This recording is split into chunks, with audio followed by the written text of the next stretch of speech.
Menjetek, aha, itt. Itt. Kozslafér, tudtad?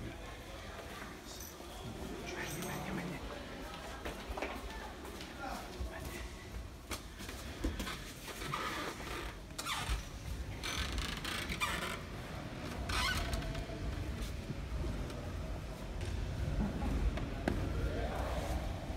Mielőtt még megszólalok, csak azt szeretném mondani.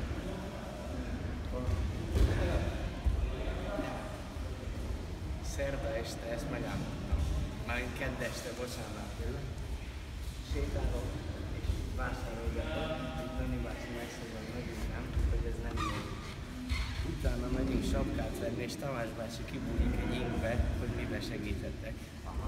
Tehát ezt éreztem.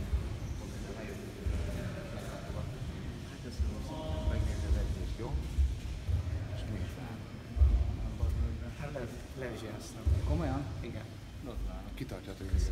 Na, ez nagy meglepetés. Ezt meg mi szerettük volna nektek. Én meg Oda néz. hát nézek, mondom, biztos felkötöttem. Lezsjáztam.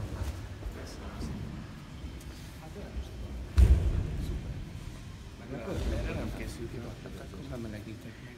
Az elnök úrnak vidd és mutasd be a Danit meg a Tomit, létszi, jó? Jó, és úr ilyen? Úri jön majd, aha, jó?